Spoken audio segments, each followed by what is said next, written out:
पाकिस्तान तहरीके इंसाफ के अच्छे दिन आ गए हैं। पाकिस्तान तहरीके इंसाफ के वकील थे जो कि खुसूसन बिलखुसूस इमरान खान साहब के केस सुना करते थे, वकील इंतज़ार पंचोता साहब, वो बाजियाब हो गए हैं।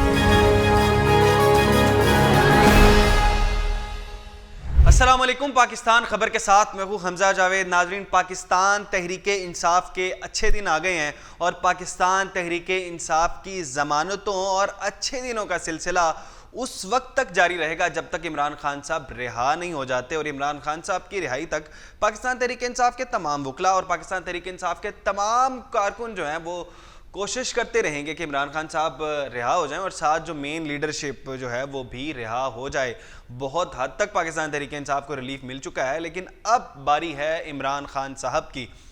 इमरान खान साहब को रिहा करने के लिए आज समाअत हुई थी, रिहाई पर जो ज़मानत के लिए समाअत हुई थी इस्लामाबाद हाई कोर्ट में। और जस्टिस हसन मियां गुल औरंगज़ेब जो कि पहले ही पाकिस्तान तहरीके इंसाफ को रिलीफ दे चुके हैं, बहुत अब नाम सुनने को आपको मिलेगा और अभी तो मिल चुका है।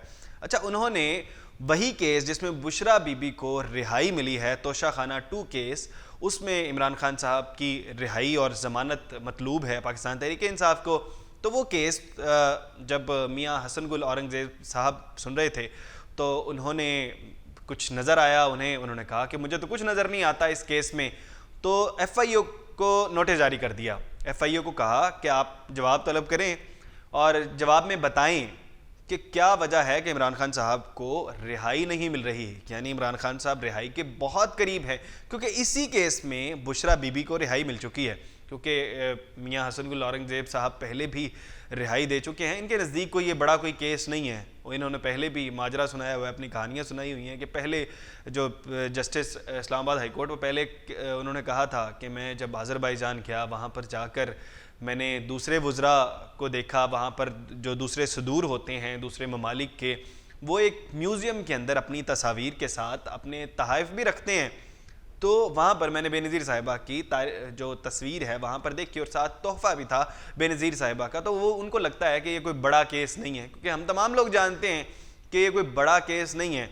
तो इसके ऊपर FIA ने अब जवाब तलब करवाना है, क्योंकि FIA ने जवाब देना है। जब हाई कोर्ट में जाकर जवाब देंगे कि क्यों नहीं कर रहे, उनको अब दिया गया है टाइम, और टाइम दिया गया है अगली समाअत तक का। और अगली समाअत गैर मुअय्यना मुद्दत तक मुलतवी कर दी गई। जब गैर मुअय्यना मुद्दत तक मुलतवी हो जाती है तो रजिस्ट्रार ऑफिस जो होता है वो बताता है कि अब अगली समाअत कब होगी। यानी कि FIA के पास टाइम है। FIA चाहे तो इसके ऊपर अपना जवाब सही से जो है वो जमा करवा दे, और FIA चाहे तो इसके ऊपर कोई टाल मटोल करके, और आप तमाम लोग जानते हैं, एक नया केस सामने लाया जा सकता है। लेकिन अब तो नए केस नहीं आ रहे हैं। खैर, पाकिस्तान तहरीके इंसाफ के अच्छे दिन आते हुए नज़र आ रहे हैं। एक और केस, पाकिस्तान तहरीके इंसाफ के वकील थे जो कि खुसूसन बिलखुसूस इमरान खान साहब के केस सुना करते थे, वकील इंतज़ार पंचोता साहब, वो बाजियाब हो गए हैं अटक से।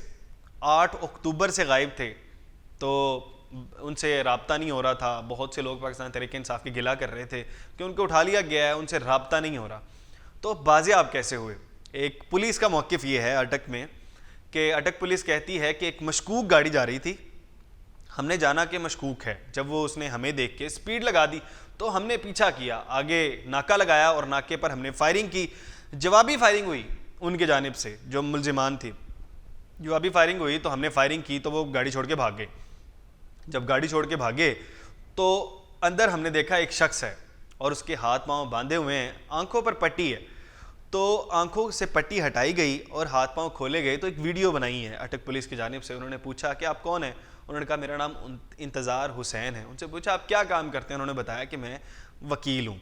तो कहते हैं इस तरह से बाजियाबी हुई है इंतज़ार पंचोता साहब की। हालांकि इससे पहले 1 नवंबर को जब अदालत ने उनसे पूछा था कि इंतज़ार पंचोता साहब को बाजियाब करवाएं, तो अटारनी जनरल ने कहा था 24 घंटे में हम बाजियाब करवा देंगे। ये मामला कुछ समझ नहीं आता है। 48 घंटे के अंदर, 48 घंटे से पहले इंतज़ार पंचोता साहब अचानक से बाहर आते हैं और वो कहती हैं कि मेरे से 2 करोड़ रुपये तावान मांगा जा रहा था। उनको ये भी नहीं पता कि उनके इर्द गिर्द कौन था। एक इंतहाई भद्दे किस्म से वो सामने आए हैं इंतज़ार पंचोता साहब। समझ नहीं आई ये कहानी क्या है।